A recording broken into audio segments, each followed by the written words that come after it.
Good morning everyone, this is Professor Vincent Torre Bongolan. Ayan, so pinangungunahan ko na po kayo mga kaibigan.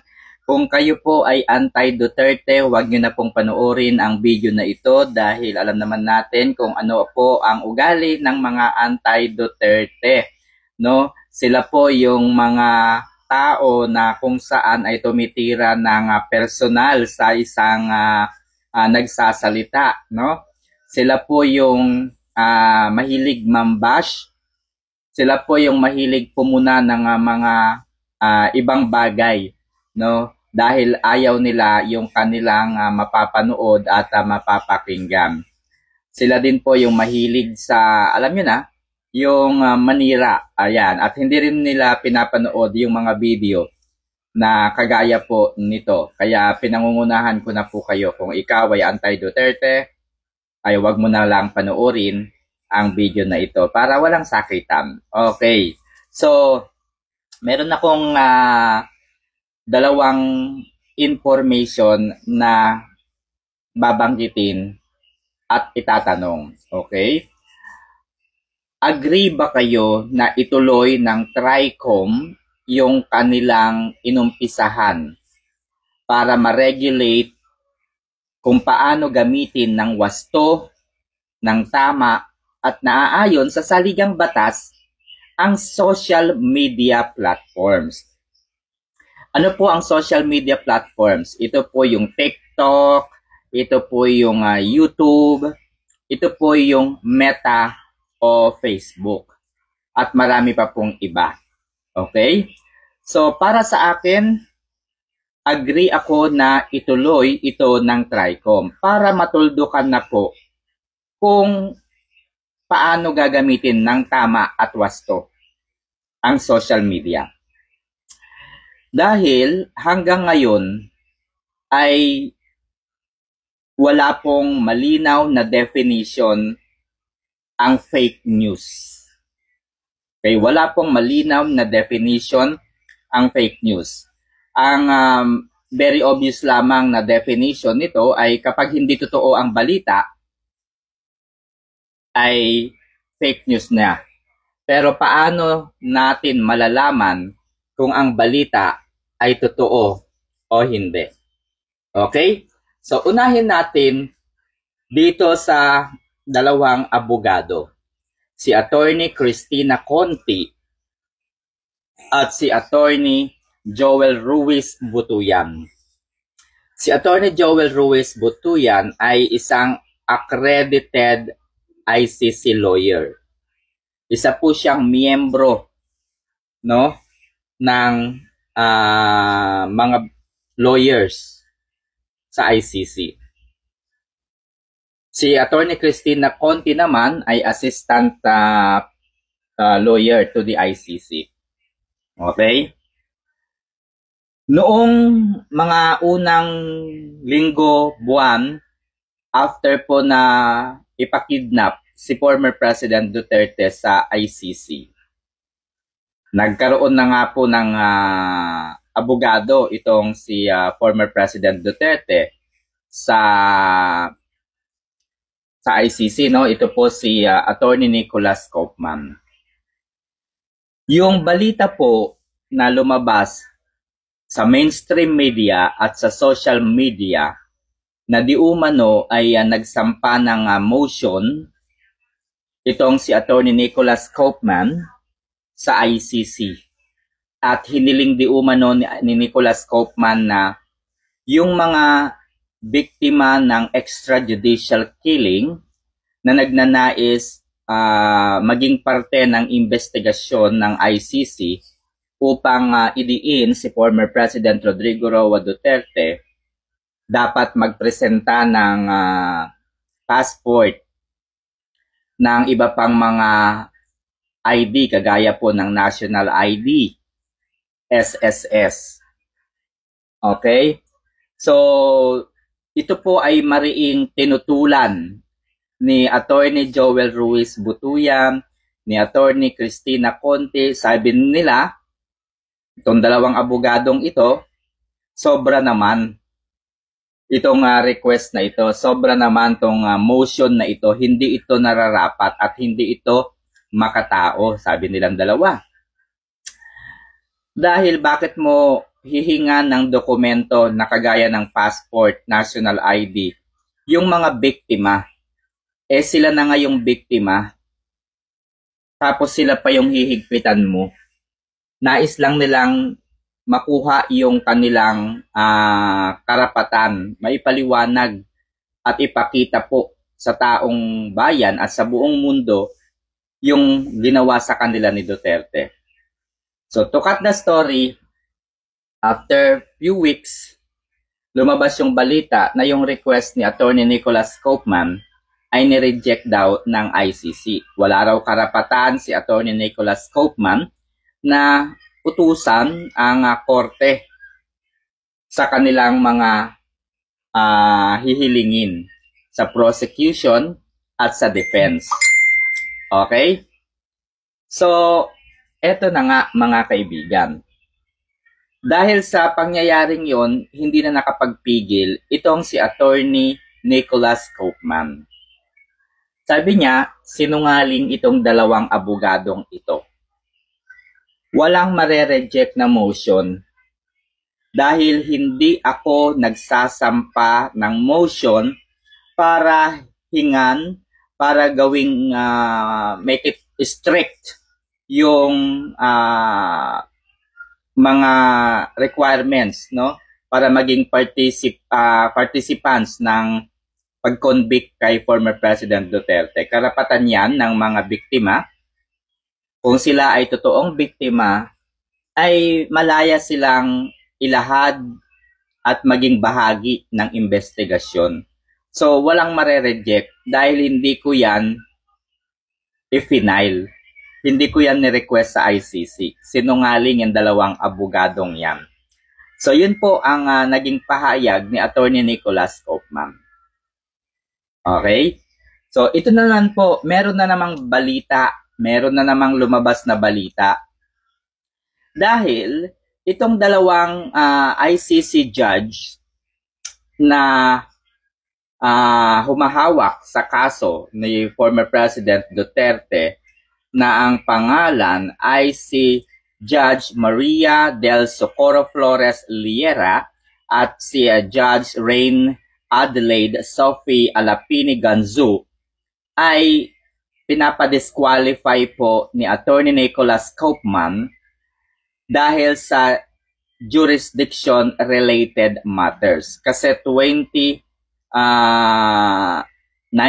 pa, 2020 pa, ay nagbibigay na ng pahayag itong dalawang judges na ito kaugnay sa jurisdiction ng ICC over the Philippines.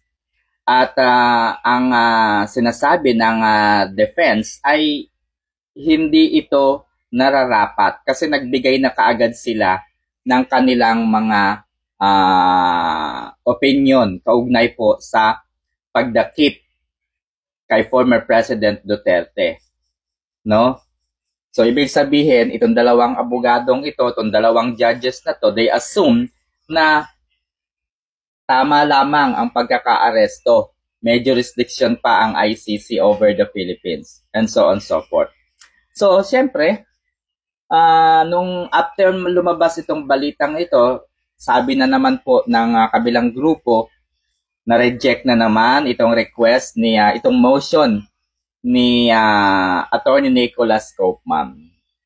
So nais nila kasing ipalabas, nais nilang sabihin sa taong bayan na walang alam sa legal na proseso, walang alam sa ICC process itong si Attorney Nicholas Koopman, kaya lahat ng nire-request niya ay nire-reject ng ICC. Okay? Pero this time, totoo po na ni-request niya Attorney Nicholas Koopman na ipadisqualify itong dalawang judges na ito.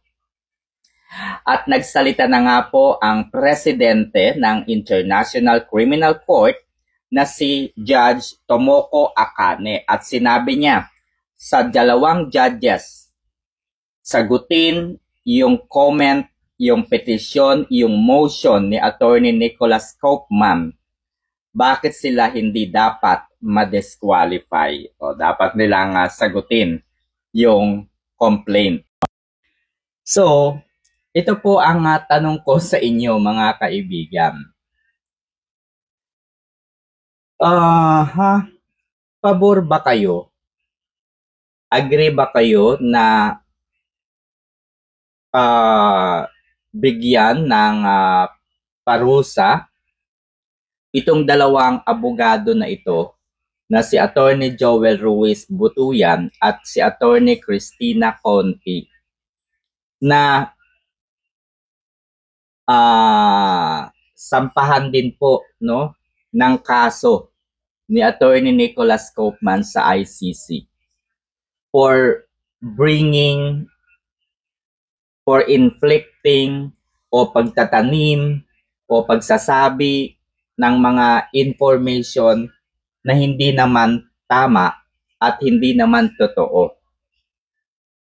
Halimbawa, anyway, ito hindi ko alam kung ito po ay pwede, kung ito po ay legal. Pero kung ako po si attorney, kung kayo po ang nanonood nito, halimbawa,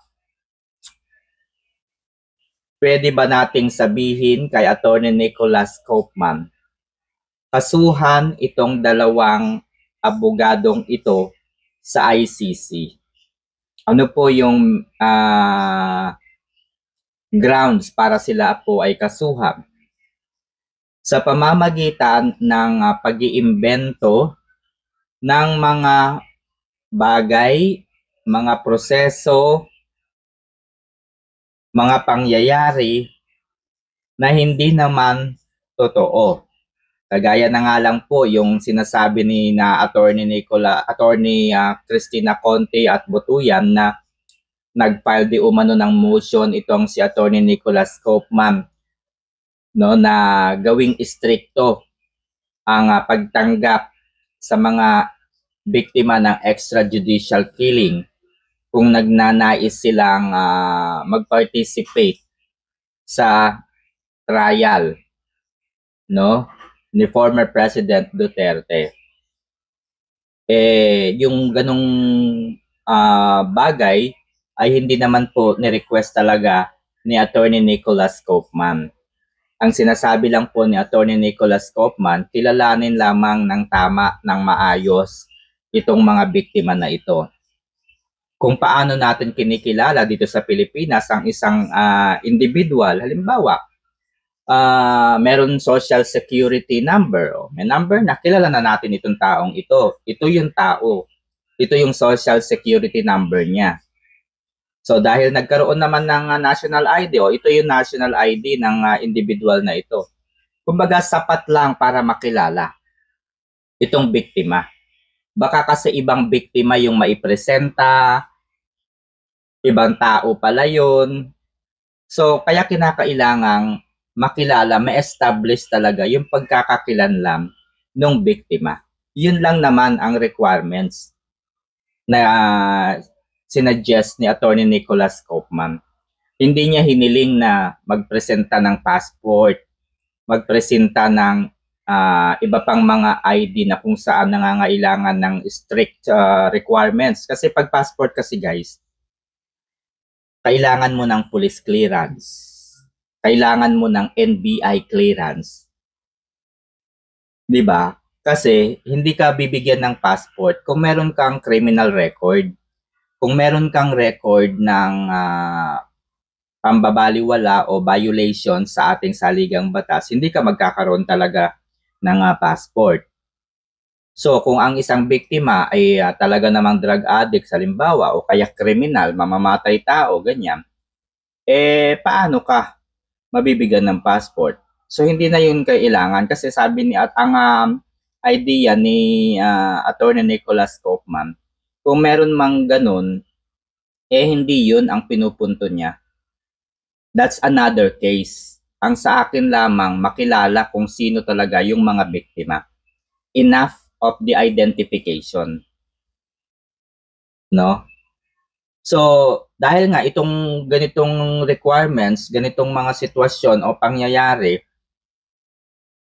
hindi totoo, agree ba kayo na mag-file ng motion sa ICC si Attorney Nicholas Koopman at sabihin sa mga judges, sabihin sa presidente ng ICC na si Tomoko Akane na bigyan ng warning itong sina Attorney Cristina Conti at Attorney Joel Ruiz Butuyan na kapag sila ay magsasalita sa social media, magsasalita sa mainstream media, ay maging maingat.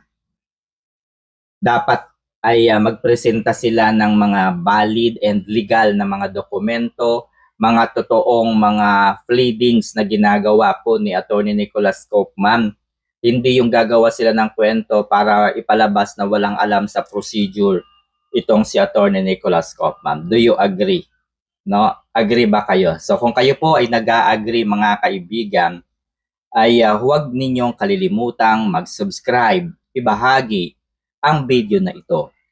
So ito po ay hindi usapin kung tayo po ay maka-Duterte, kung tayo po ay anti-Duterte. Ang sa atin po ay yung legal na proseso, yung tamang pamamaraan na naaayon sa ating konstitusyon, naaayon sa ating saligang batas, naaayon din po sa Rome Statute of the International Criminal Court. Kasi kung lalampas po tayo at hindi natin kikilalanin, hindi natin isasama sa ating mga opinyon, sa ating mga desisyon, kung ano ang nakasulat sa ating konstitusyon, sa ating saligang batas, at sa Rome Statute of the International Criminal Court, mawawalan po tayo ng direksyon. Promise guys. Mawawalan po tayo ng direksyon. Magiging magkakandalabo-labo po yung magiging proseso. Kaya hanggang malinaw po yung ating saligang batas, yung konstitusyon at Rome Statute, doon lamang po tayo magbase. Doon lamang po tayo magbase. Kaya yan po yung aking tanong sa inyo. Sangayon ba kayo na mag-file ng motion si Attorney Nicholas Koopman sa ICC na bigyan po ng warning ng babala itong sina Attorney Joel Ruiz Butuyan, Attorney Cristina Conti na maging maingat sa kanilang mga bibitawang salita sa social media, mga bibitawang salita sa mainstream media. Kinakailangan kapag sila ay na-interview, kinakailangan kapag sila ay nagsalita, ay maglabas sila ng pruweba, yung mga valid and legal, no, and actual na mga salita, actual na mga bagay. So, yun mga kaibigan. Thank you.